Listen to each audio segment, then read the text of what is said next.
Well, hello Sagittarius, welcome to Timsy Naked Tarot. Today we are doing a read on a secret crush, your person who is secretly crushing on you. It is linked with the Ace of Wands, which came from the All Signs Overview, which I done on the 20th of January, no, 25th of January, when the moon was full in Leo. Okay, so that all being said, we are dealing with a Queen of Diamonds, which would be Taurus. So you're dealing with a Taurus, okay? A Taurus is secretly crushing on you. The Ace of Wands is it's a new beginning. Sometimes it's seen as a passionate new beginning, but sometimes it is also a new beginning you weren't expecting, which might end up being passionate. Maybe you start a new game and you just playing it for the head of it, but you find you really have a passion for it. I'm not saying that is it, because we're doing about a crush, but to go with that, we got the Four of Pentacles and the Temperance. Well, that just sort of kind of equates to this crush has been holding on to your energy for a long time. Okay, the Ace of Wands is maybe it's a time to start something from it. Okay, the way we do the energies is that is going to be your Taurian in a little bit more detail. That is going to be the intentions they are planning. That is going to be how do you know this person, or how do they know you? And just there is going to be the overall energy of this read, which will sort of kind of filter through onto everything. So we got a Seven of Swords. Now, the Seven of Swords can sometimes be seen as a bit of a sneaky deaky card. It can be seen as like perhaps you're being robbed or something like that. Perhaps someone is doing the dirty on you, all those sort of things. But sometimes it can be seen as a change of tactics. Okay, if you look at the pictures of the cards, you normally see the surface energy straight away. Yeah, someone's stealing away from a battle camp with all the swords. Okay, looks like someone's nicking the swords. That's why you get the surface energy of someone being sneaky, someone stealing, that sort of thing. But when you dive down a little bit deeper in that energy, you realize, well, wait, maybe they're not just stealing the swords for the head of stealing the swords. Maybe they're taking the option of fighting away from the opposing party to change the tactics of the coming conflict. Okay, thus, if they have no swords to fight with, they may possibly go down a diplomatic route instead. So it's a change of tactics as well as being a sneaky card. So there could be a change of tactics in here. And with that Four of Pentacles and the Temperance card, they've been hanging on to your energies for a long time. But with the Ace of Wands, there's the Seven of Swords coming into play, the change of tactics. They may now make a move. Okay, so your person who is crushing on you, King of Swords coming out to start with. That is there's someone who takes charge. There's someone who takes action, but only once they've got the truth. They won't act on something until they have the truth of the situation. If it's hearsay, if it's rumors and gossip, then they will just sit back and assess. But as soon as they feel that the truth is out, then they will take action. Okay, our first card coming out has come out in reverse.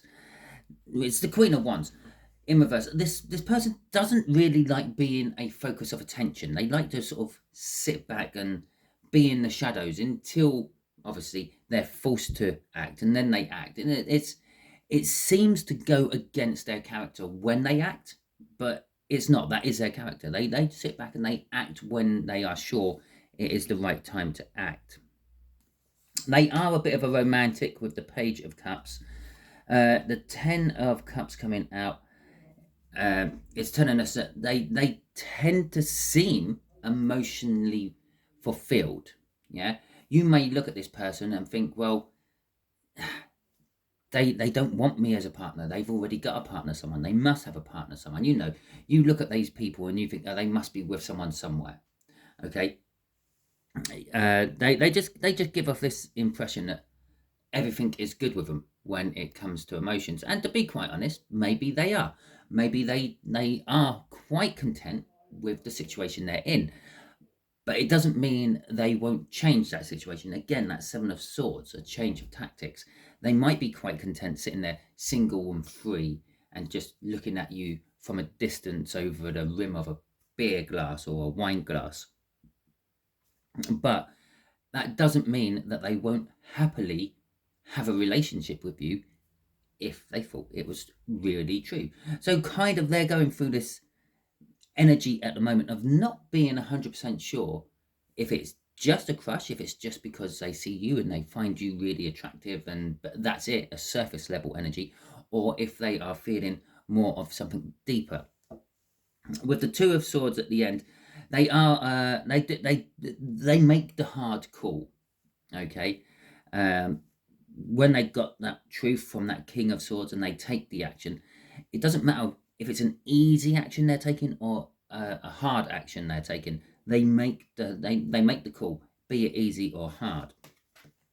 Crossing their energy is the counterpart to the King of Swords, which is just telling us about the Queen of Swords. The Queen of Swords is someone who knows the truth but then doesn't act on it, which puts that conflict in. That's what I've said about here there with this Ten of Cups. They might be happy sitting where they are, but they could be happier with someone else. But there's this conflict. They're not sure about making that move on someone else until, or something else. It could be a situation. They're happy with their job, but they could be happier in another job somewhere else until they have all the truth. And here's the conflict. Yes, they will act on it once they've got all the truth, but sometimes they hold back and they're conflicted within themselves about actually taking the action or not. Okay, so intentions, the Magician. Okay, so basically they feeling like everything is now right, everything is set. If you think of a magician, it's all sleight of hand, it's all trickery, it's all moving things when you're not noticing, mirrors and smoke and misdirection. Okay, but to have all that misdirection and the mirrors and the smoke to work, then everything needs to be set just right, and that's it. They're now feeling that everything is set just right. I can make the magic happen. Okay, and again, this is bouncing off the tricky side of the Seven of Swords, the sort of not so much theft, but maybe the sneaking around side of the Seven of Swords. But that's only because it's making a trick work.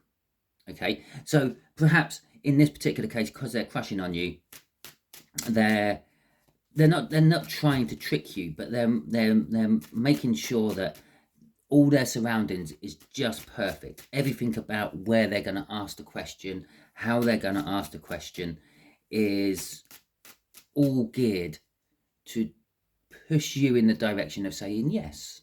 Okay, so it's not going to be like they're going to meet you on a petrol forecourt and just sort of say, well, I've seen you around and I was wondering if you want to go out with me. It's going to be like maybe they're going to make sure that you've been invited to a party, and this party is maybe on Valentine's Day, so all the situation is all romantic looking, heart-shaped balloons and roses going around and some person singing love ballads with a guitar.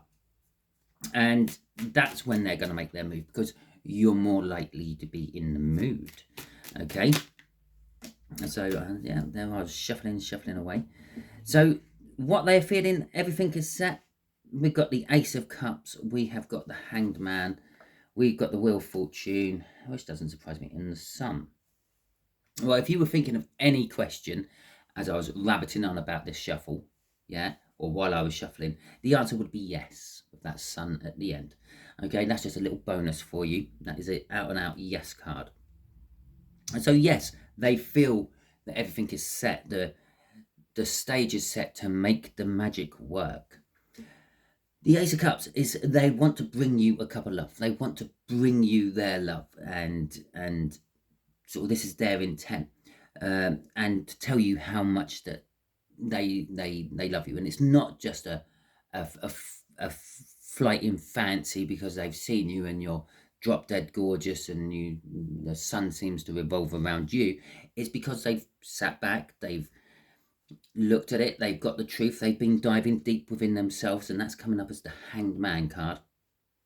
And they're diving deep within themselves, and they finally come up with the answer of yes, I want this love, this new love. Okay, they're always after a new love, no matter what, but this particular new love is what they want with you. The hangman here in the intentions will be set into the fact that they're coming in balanced.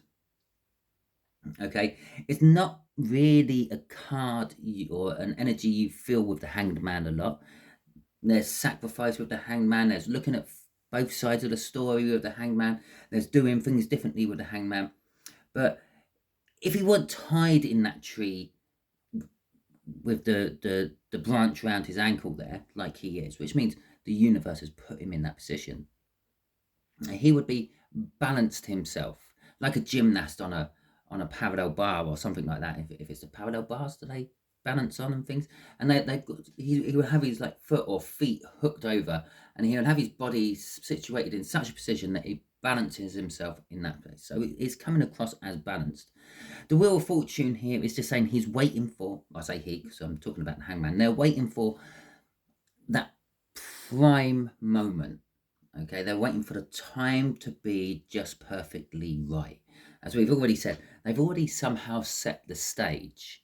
They've somehow maneuvered you into being in the right place for them at the right time. Yeah, and again, yes, that can come across quite bad as a Seven of Swords. It can come across as a little bit stalkerish. It can come across as a little bit shady. It can come across as a bit manipulating. But it's all in the nice way. They're trying to make this as perfect for you as it is for them. Okay, you're already perfect for them. So they're trying to make them as perfect for you as possible. And if you think this is the effort they've put into just like snaring you, think of what the effort they will put in to keep you. Okay. But snare, that's this is this Seven of Swords energy, which makes me, snare sounds really bad.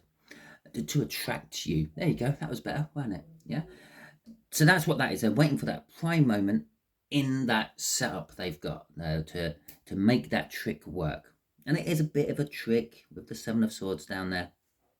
But with the Sun at the end, they're quite confident and happy and secure in the fact that they feel that they are going to succeed in this. And I said about balance down here. I've just seen the bottom card, and there it is, balance. Okay, justice. Things are balancing out. They're hoping that what's the right word for this? They're hoping that you will see past everything else. Okay, yeah, like blind justice does. The blind justice don't think about the situation or anything like that, and just takes the facts like they do. They just gather all the facts, get the truth, and work from that. And they're hoping that you will do the same in this situation. You will look past the fact that you may have been manipulated into this situation. But once you're there, you will see that they are a very good and honest person. Okay, we got an Emperor crossing that. The Emperor crossing that is telling us that they are in control of this situation. They're in control of what they're planning here. But we do have a Five of Pentacles there, which is suggesting that you might feel a little bit in the cold. You might feel a little bit isolated. And again, this is part of their trick to make you a little bit more receptive to them. So perhaps you're being invited to some sort of party, or you're being sort of kind of coerced into some sort of party or something, or some sort of situation where you're kind of isolated. But this will lead to success with the Four of Wands there. Again, it's the minor arcana of the world. It's kind of like a yes card if you again were thinking of that question, or that question has just been backed up with another yes. Okay, and they're committed to it. This is going to kind of happen anyway. Okay, they've set all this up. This situation is all ready to go. They've committed everything to this. And lastly, we got a King of Cups coming out here, which is kind of just telling me more that this is about changing tactics, being diplomatic instead of combative. Okay, because the King of Cups is all about diplomacy. It also tells me about their little bit of their King and Queen of Swords up there, about being a little bit indecisive with how things work. Okay, so if you don't already know this person, this will be how you meet. If you do already know this person, this will be like probably how you met. Okay, so we've got a Nine of Cups. The Nine of Cups is the minor arcana of the Star. And the star would indicate there was some sort of tower. So at some point in either yours or their life, or currently in yours or their life, there is this big life change going on. Okay. The Nine of Cups is talking about the wish coming true. So maybe you, if it's you, maybe you've wished for something better, and this is it. If it's from the past, maybe when you were going through your life change, you were sort of wishing that you had someone to a shoulder to cry on, and they were the ones who provided it, or possibly the other way round. So there's our Judgment card coming out there. This is saying it's a second chance. Okay, maybe they were just a very good friend, and you did cry on their shoulder, but at that time they wanted more right at that point. Okay, and this is their second chance to get you back in more of a romantic sense. We got the and there we go again. We've literally got, if you remember, those three come out there again during all that crossing cards I was doing. So we've got the Judgment, which is saying that maybe you were very judgmental. Maybe you bumped into each other and there was this element of judgmentalness about you two. But this was spurring off that. Maybe that judgmentalness was, well, is this what I've asked for? Yeah, maybe it was them. Is this what I've asked for? But there is this second chance energy, which suggests that most of you probably actually know this person. Okay, with the Five of Pentacles, that's telling us that this Nine of Cups, this kind of like this minor arcana of a star, a minor arcana of a wish, was because you were in some sort of coldness. Now, this could be a financial coldness, this could be a relation coldness. Yeah, so maybe you just split up with a person, maybe you had just been fired, maybe you had just had to fork out a huge bill which you weren't expecting and it's eaten through all your savings. But there was also this element of control involved in it. Yes, I may have lost all my savings, but I've got rid of that bill. Okay, I can save more. Yes, I might have just split up with whoever, but now I'm free and I'm single and I'm better without them than I was with them. And that's where the justice comes in. The balance, whatever this was, balanced you out. Okay. And crossing this is the Hermit. And I talked about the Hermit around here somewhere. Both parties were left looking inwards. Yeah. So possibly you were in a relationship, they were in a relationship, you, however that may be. And when you met each other, when they were your shoulder to cry on, however it might turn out, obviously you know your energy's better than me. I'm just pulling on the energy around you. When you parted ways, it left you questioning, have I got what I got, is it right? Do I want more? Is that person more? Could something work with us? And that went on for both sides of the party. But with them, it left them in a crushed energy. They were crushing on you, thinking that you are the person they want. Okay. And when we got Temperance again, which was they were like that for a long time. And you've been like that for a long time. Okay. And then we got the Two of Pentacles. Well, I said maybe one of the other of you were in a relationship. That is it. That's you two juggling things around to see if things could happen. Okay. So that is the end of your read, Capricorn. Sagittarius, sorry. Don't know where Capricorn came from. If it resonated with you, that is fantastic. If it didn't resonate with you, don't worry too much. I didn't say it at the beginning, but I was saying it now. If it don't resonate with you, perhaps you just haven't got anyone crushing on you, or perhaps you're working from a different aspect of your birth chart. So go back to the All Signs overview at the beginning of, well, not at the beginning. Go back to the All Signs overview. I'll try to remember to put a link for that in the description. And see if anything else resonates with you. That might be the video you're meant to be watching this time around. Okay, if you like this, please feel free, give it a thumbs up. That helps me with the algorithms. And also, if you haven't already, subscribe. That way you will get notifications when I do videos. And that also helps me in the algorithm. Don't forget to drop in a comment and let me know if I was bang on the nail with this or not. And yeah, okay, fantastic. Oh, also share it out. If you think it's for someone else, share it out. Maybe you're just seen this as a divine messenger to pick up the message to deliver it to someone else. Who knows? Until the next time I catch you on one of my videos, Sagittarius, you be good out there.